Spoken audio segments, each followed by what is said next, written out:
Hey YouTube. Boy, I smell something electrical. I don't know. Maybe it's something else. Out here at mile marker 84. Wife didn't decide she didn't want to come with me today, so I'm by myself. So today I think I'll just talk about expectations versus reality on this bike. One thing that kind of bugs me about the bike is the brakes. They are noisy. Because of the way the calipers work, all the pressure is put on the outside pad, and the inside pad the rotor deflects to make contact with, so it makes a really noisy brake. I may consider upgrading them in the near future. I don't really need to replace the levers.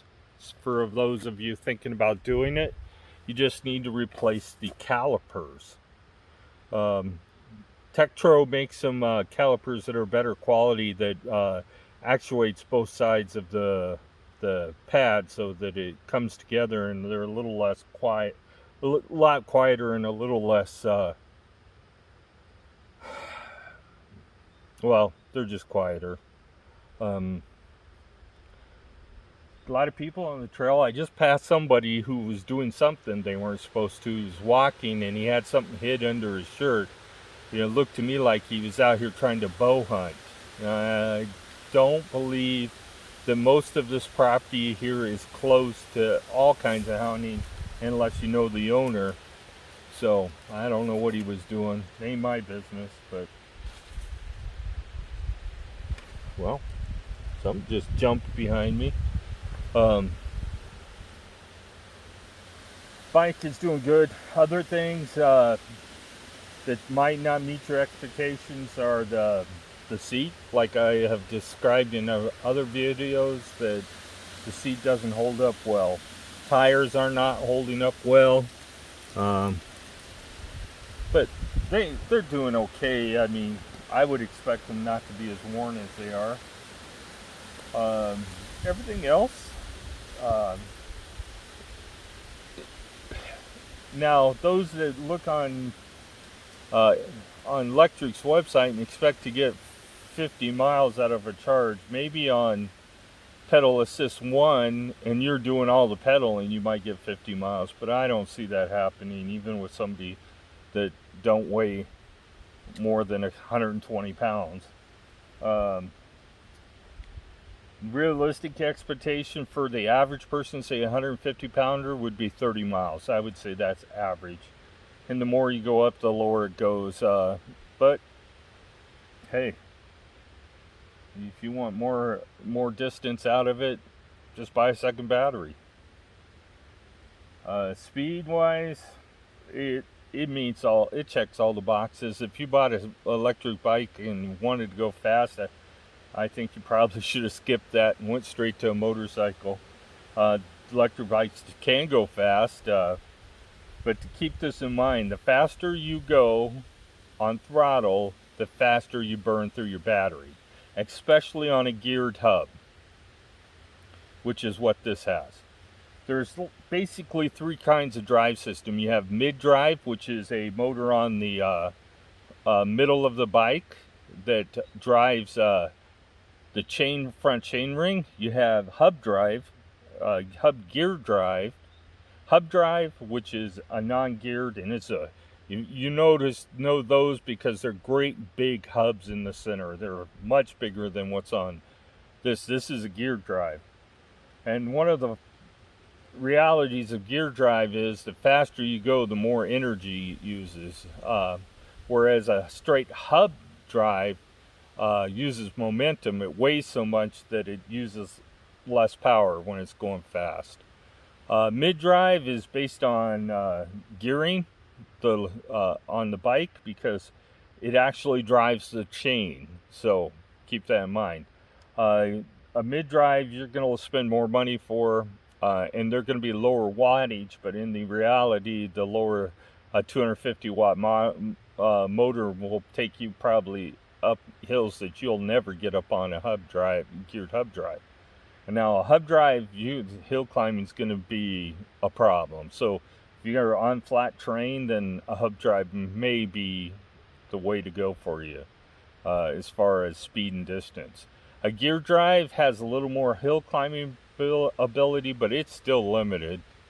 You ain't going to go up real steep hills with it without pedaling hard. So if you're looking for something that you can truly go up anything with and get a helping hand, it would probably be mid-drive. Mid-drive bikes, I think the cheapest one I've seen is around $1,500, $2,000. And the sky's the limit from there. They go up to $15,000. And it really depends what you're looking for. When I go finally decide what kind of full suspension mountain bike I want, it's going to be a mid-drive. I'm not going to go spend ridiculous money, but it's going to be probably 45 to $5,000 kind of money. But I'm not going to buy it and let it sit around all winter, so it's going to wait until the spring. So expectations as far as drive systems, gear hub drive is in the middle of the road as far as abilities to climb.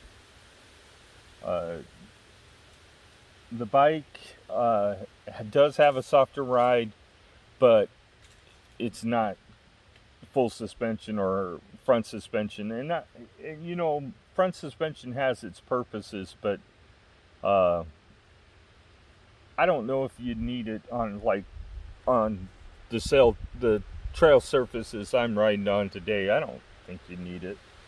It'd be just weight to carry around. You'd add a couple of pounds at least to your bike. A suspension seat post would be nice sometimes when you're going off those curbs and stuff. I've looked into it. Me and my wife already decided on one, but we're getting ready to leave for our RV adventure real soon, so we don't want to order it and let it sit here for a month or two. So we might do that. Just go to a bike shop.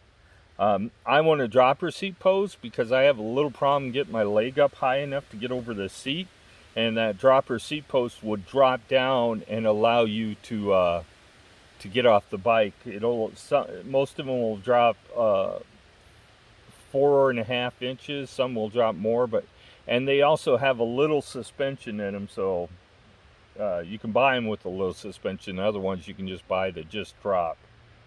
So you can get a little, take off the bumps of the trail. Maybe it won't be so jarring. But other than that, the bike is living up to expectations. So the things that I know everybody's going to have to replace first is the seat. You're going to find that that's going to wear through fairly quickly. The next thing will be the pedals. You might get 1,000 miles out of them, and you're kind of limited if you want folding pedals. You're pretty much going to be stuck with these kind. I don't see you really needing folding pedals, but hey. And then the tire. The tire is probably going to be gone at 1,000 miles for me. So some people will last longer. It just depends on weight and riding style. Brake pads you probably won't need to replace those for a long time. They usually last quite a while. But those are the wear items that you're going to have to look at. Chain and sprockets and stuff. 2,500, 3,000 miles. You'll start noticing that the shifting will slow down. Other than that, I think I'll call it a day. We pick up our RV on Wednesday. We bought a 2350 KRK from East West, and it's an Alta. So we're picking that up, and we got the camera already on it. I've got the hitch on it, and the truck's got to get ready on Monday. That was kind of expensive, but we knew we were going to spend the money sooner or later to get it ready. It didn't come. We bought the truck kind of on a whim, and it didn't have any of the stuff to tow other than the plugs on the receptacle. You could put a ball on it and pull 5,000 pounds, but we're going to get it set up right so that if we decide to do this full time, we're ready. And other than that, bike's doing good, no problems. I'm thinking about adjusting how many pedals I have to turn before it starts assisting. Right now what I do is I use the throttle when I start out and start pedaling, and it takes a couple of turns. Sometimes it takes 3 or 4 turns to get it going.